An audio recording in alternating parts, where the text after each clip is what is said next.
barattootaa fi hordoftoota meetii chaanaal nagaan waaqayyo waaqa jiraataa hunduma keessaniif haa baay'atu. Akkam jirtu, akkam turtan, akkam nagaa keessanii? Ani nagaa kooti galata waaqayyo. Isinis bakka lafa jirtan hundatti nagaan waaqayyo hunduma keessaniif haa ta'u.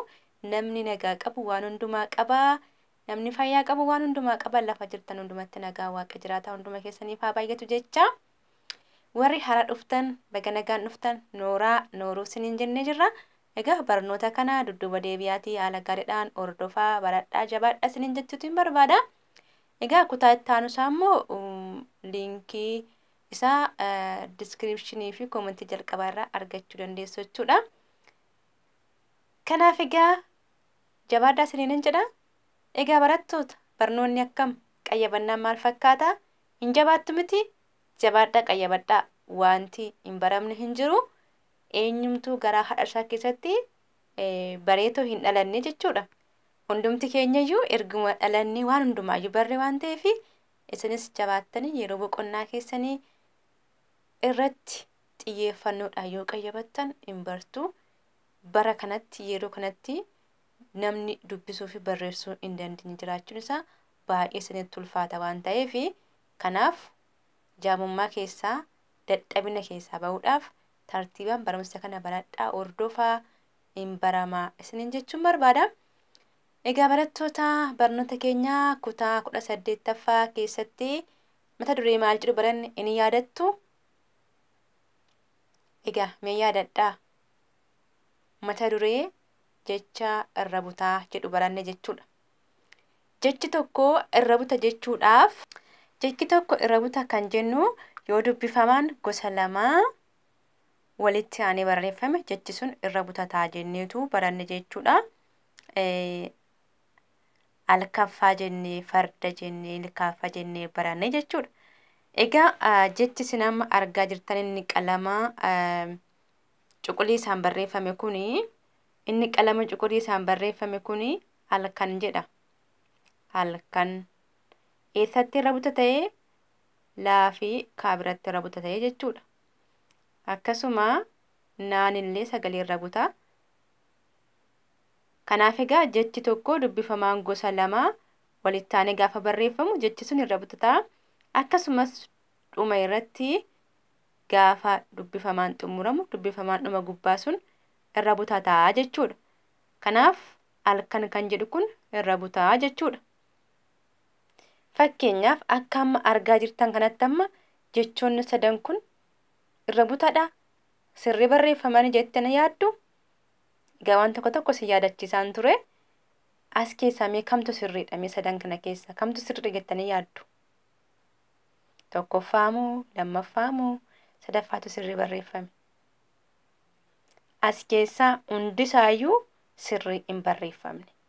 Hundisaa sirrii hin barreeffamne. Sababni isaa kuni dubbifamaa tokkoon gizee lama jalqabame. Sirrii miti, eeyyamamaa miti, seera afaan Oromoo miti. Jechi tokkos dubbifamaa lamaan xumuramuu hin danda'u, seera afaan Oromoo miti. Dubbifamaan gosa tokkos dubbifamaan gosa lamaas sadi ta'ee walitti aanee barreeffamuu hin danda'u. Tokko ta'ee walitti aanee barreeffamuu hin danda'a. Kanaaf egaa as keessaa kamtu sirrii dharee? Hundisaayyuu sirrii miti. Kunis sirrii miti. Kunis sirrii miti. Kunis sirrii miti ni jalqabaa kunis sirrii miti. Garuu sirreessuu hin dandeenya. Fakkeenyaaf qubee naa biraa balleessuudhaan asittis qubee haa biraa balleessuudhaan jecha kana sirreessuu hin dandeenya jechuudha. Egaa akka kanatti sirreeffanneerraa jechuudha. Amma jechi kun halkan jedha. Laa fi kaa biratti irra butaadha. Dhumarrattis dubbifamaan irra butaadha jechuudha. Kanaaf inni kun sirriidha jechuudha. Kanaaf akka kanatti qabattu. Akkasumas immoo dubbifamaa tokko sagalee gaafa jabeessinu dubbifamaan gosa tokko lama ta'ee walitti aanee barraa'uu qaba jenneerra jechi tokko jabeessuu fi ani amma guddaa jedhee barreessuu barbaade tananii as keessaa kamtu sirriidhame? Sadan kana keessaa kamtu guddaa jedha? Kanadha moo isa lammaffaa kana moo isa sadaffaa kana jettanii yaaddu? Mee tilmaamaa.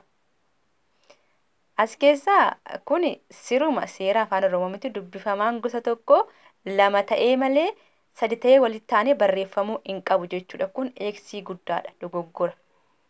Kunoo gudaa, gudaa, gudaa. Kunis sirrii miti kan qabu. Gudaan maali beektu? Ani hin beeku kana jechuudha. Kanaaf kamtu guddaa jedha as keessaa? Isa tokkoffaa kanatu guddaa jedha jechuudha. Daallama guddaa. Kanaaf egaa bakka kamittuu dubbifamaan gosa tokkos lama ol ta'e walitti taanee barreeffamuu hin danda'u. Irribunnis dubbifamaa gosa lama tokko qofaan malee walitti taanee barreeffamuu hin danda'u jechuudha. Kanaaf haala kanaan qabadhaa, yaadadhaa. Akkasuma jechi kun caalchisuu jedha. Qubee dachaan akka dubbifamaa tokkotti fudhatama. Dubbifamaa keessattis lakkaawama. Kanaaf caalchisuu jechi jedhu kun qubee dachaa akka dubbifamaa tokkotti fudhanna malee bakka kamittuu qubee dachaa akka dubbifamaa tokkotti fudhanna malee lama waan barreeffameef kophaatti babbaasne fudhachuu hin qabnu jechuudha. Kanaaf qubee dachaa chaa kanaa akka dubbifamaa tokkotti fudhanneetu laammoo akka dubbifamaa tokkotti fudhatama. Kanaaf caalchisuu, caalchisuu. Kanaaf iyyuu gaasitti dubbifamaa gosa sadii walitti taanee barreeffame hin jennu. Bakka kamittuu qubee dachaa irra deebuudhaan bakka fe'ettu akka dubbifamaa tokkotti fudhachuutii qabdu jechuudha. Amaloota isaa gadi fageenyaan barannee turre waan ta'eef kanaaf gara barnoota keenya guyyaa har'aatti darbinume. Tole egaa barnoonni keenya guyyaa har'aa immoo hudhaadha jechuudha. Egaa gosoota jecha arfaan baranneerra. Jecha sagalee gabaabaa, jecha sagalee dheeraa, jecha sagalee laafaa, jecha sagalee jabaataa. Kan biraa immoo jecha hudhaa isa kaleessa barannee fi isa nama isinitti hime jechuudha. Har'a immoo jecha hudhaa baranna jechuudha. Hudhaan jecha tokko dubbachuuf afuurri somba keessaa ba'uuf dhufee yeroo haddaan citu sagalee uumamu yoo ta'u, dubbachiiftuu gosa tokkoo, dubbachiiftuu gosa lamaa, dubbifamaa fi dubbachiiftuu gidduu kan galudha jedha. Egaa hudhaanii jecha tokko gaafa dubbannu afuurri keenya dubbachuudhaaf jennee yommuu gaddeebii haddaan citu sagalee uumamudha. Hudhaan kun immoo kan inni galuu danda'u dubbachiiftuu gosa tokkoo, lama gidduu, sadi gidduus ta'uu danda'a. Akkasuma dubbachiiftuu garaagaraa lama gidduu, akkasuma dubbachiiftuu dubbifamaa fi dubbachiiftuu gidduullee galuu danda'a jechuudha. Meeqoota kana waliin dubbisnu. Sa'aa, re'ee, ba'aa, bu'aa, diilallaa'aa, qulqullaa'aa,